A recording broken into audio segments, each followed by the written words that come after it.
যুক্তরাষ্ট্র হামলা করলে মধ্যপ্রাচ্যের বাইরে ছড়িয়ে পড়বে যুদ্ধ, ইরান। উপসাগরীয় দেশের অনুরোধে ইরানে হামলা করছেন না ট্রাম্প। মার্কিন দ্বিমুখী নীতি ও ক্ষমতার দম্ভ কূটনীতির পথে বাধা, ইরানি পররাষ্ট্রমন্ত্রী। ইরানে নতুন করে হামলার হুমকি দিয়ে সেদিনই সিদ্ধান্ত বদলালেন ট্রাম্প, নেপথ্যে কি? যুক্তরাষ্ট্র ও ইসরায়েল যদি নতুন করে কোনো হামলা চালায়, তবে যুদ্ধ মধ্যপ্রাচ্যের বাইরেও ছড়িয়ে পড়ে আরও বড় সংঘাতের রূপ নিতে পারে বলে হুঁশিয়ারি দিয়েছে ইরানের রেভলিউশনারি গার্ডস, আইআরজিসি। বুধবার ইরানের আধাসরকারি বার্তা সংস্থা তাসনিম নিউজ এজেন্সি আইআরজিসির এক বিবৃতির বরাতে জানায়, ইরানের বিরুদ্ধে বারবার কৌশলগত পরাজয় থেকে শিক্ষা নিতে ব্যর্থ হয়েছে যুক্তরাষ্ট্র ও ইসরায়েল। আইআরজিসি দাবি করেছে, বিশ্বের সবচেয়ে ব্যয়বহুল দুটি সামরিক বাহিনীর পূর্ণ সক্ষমতা ব্যবহার করে ইরানের ওপর হামলা চালানো হলেও ইরান এখনও তার শত্রুদের বিরুদ্ধে নিজের সব সক্ষমতা প্রয়োগ করেনি। বিবৃতিতে সতর্ক করে বলা হয়েছে, যদি ইরানের বিরুদ্ধে আবারও আগ্রাসন চালানো হয়, তবে যে আঞ্চলিক যুদ্ধের প্রতিশ্রুতি দেওয়া হয়েছিল তা এবার এই অঞ্চলের বাইরেও ছড়িয়ে পড়বে। এর পাশাপাশি আইআরজিসি এমন সব জায়গায় বিধ্বংসী আঘাত হানার হুঁশিয়ারি দিয়েছে যা শত্রুরা কল্পনাও করতে পারবে না। বিবৃতিতে তারা আরও বলেছে, আমরা যুদ্ধের ময়দানের মানুষ এবং ফাঁকা বুলি কিংবা ভার্চুয়াল পাতায় নয়, আমাদের শক্তি আপনারা যুদ্ধক্ষেত্রেই দেখতে পাবেন। এর আগে সোমবার মার্কিন প্রেসিডেন্ট ডোনাল্ড ট্রাম্প জানিয়েছিলেন, উপসাগরীয় অঞ্চলের নেতাদের অনুরোধে তিনি ইরানের ওপর একটি হামলা স্থগিত করেছেন। অন্যদিকে পাকিস্তান মধ্যস্থতাকারী হিসেবে কাজ করে গত ৮ এপ্রিল একটি যুদ্ধবিরতি চুক্তি করিয়েছিল। সেই চুক্তির পর বর্তমানে থমকে যাওয়া ওয়াশিংটন তেহরান কূটনৈতিক প্রক্রিয়াকে আবারও পুনরুজ্জীবিত করতে পাকিস্তান কাজ করে যাচ্ছে বলে জানিয়েছে। উল্লেখ্য, গত ২৮ ফেব্রুয়ারি যুক্তরাষ্ট্র ও ইসরায়েল যৌথভাবে ইরানে হামলা চালায়। এর জবাবে তেহরানও ইসরায়েল ও এই অঞ্চলে থাকা মার্কিন সামরিক সম্পদের ওপর প্রতিশোধমূলক পাল্টা হামলা শুরু করে এবং কৌশলগতভাবে গুরুত্বপূর্ণ হরমুজ প্রণালী বন্ধ করে দেয়।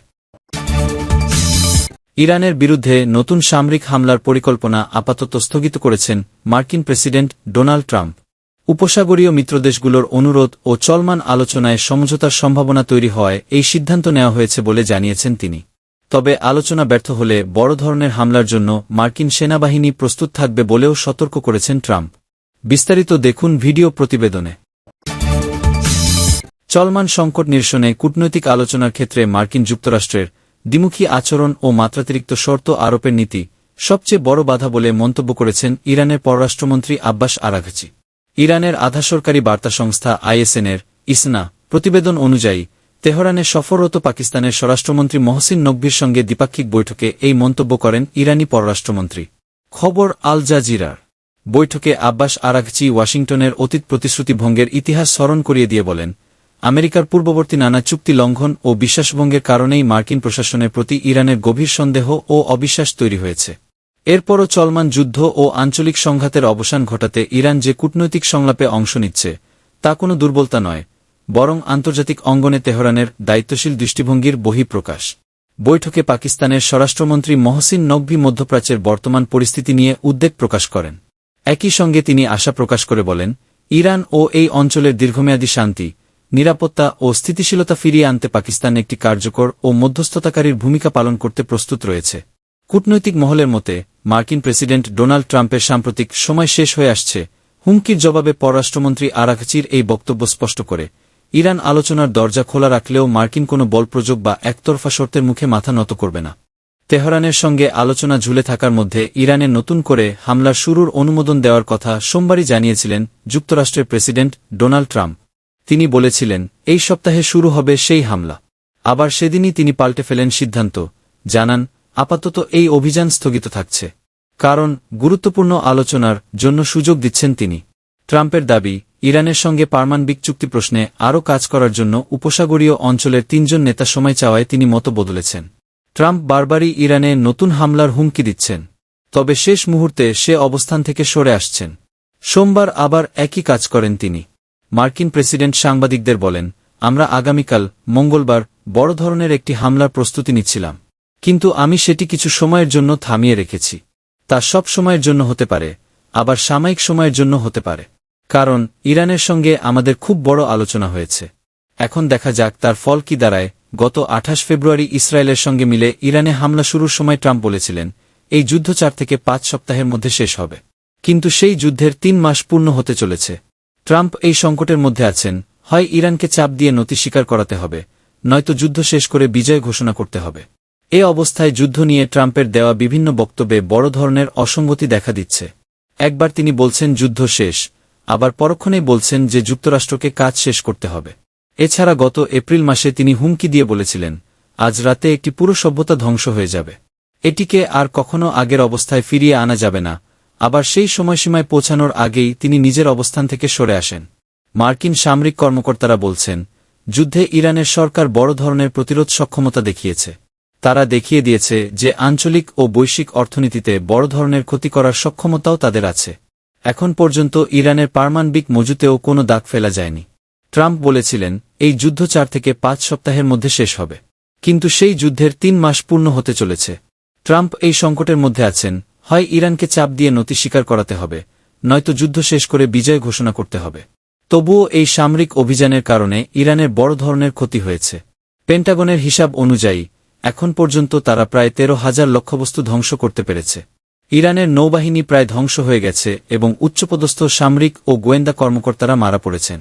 37 বছর ধরে ইরানের সর্বোচ্চ নেতা হিসেবে থাকা আয়াতুল্লাহ আলী খামেনিও নিহতের তালিকায় রয়েছেন। ইরানে যুদ্ধ চালানোর বিষয়ে যুক্তরাষ্ট্রের মানুষদের কাছ থেকে খুব একটা সমর্থন পাননি ট্রাম্প। নিউ ইয়র্ক টাইমস ও সিএনএ পরিচালিত এক জরিপে দেখা গেছে, 64% ভোটার মনে করেন ইরানের সঙ্গে যুদ্ধে যাওয়ার সিদ্ধান্তটি ভুল ছিল। বেশিরভাগ ভোটার যুদ্ধের অর্থনৈতিক খরচ নিয়েও অসন্তুষ্ট। এদিকে ইরানের পারমাণবিক কর্মসূচি এবং হরমুজ প্রণালী নিয়ে আলোচনাও স্থবির হয়ে আছে। মার্কিন প্রেসিডেন্ট ট্রাম্প ইরানের দেওয়া একাধিক প্রস্তাব প্রত্যাখ্যান করেছেন। পারমাণবিক কর্মসূচি প্রশ্নে ইরানের পক্ষ থেকে আরও বেশি ছাড় চাইছেন তিনি। তবে ট্রাম্প এখন বলছেন, কাতার, সৌদি আরব ও সংযুক্ত আরব আমিরাতের নেতারা তাকে হামলার সময় পিছিয়ে দিতে বলেছেন। ওই নেতাদের বিশ্বাস, তারা এমন একটি চুক্তি বের করে আনতে পারবেন যা ওয়াশিংটনকে সন্তুষ্ট করবে।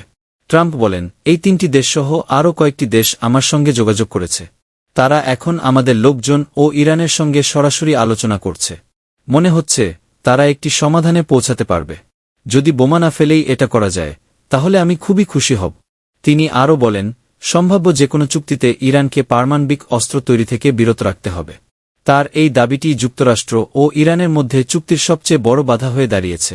দুই দেশ এখনও পারমাণবিক চুক্তির বিষয়ে একমত হতে পারেনি।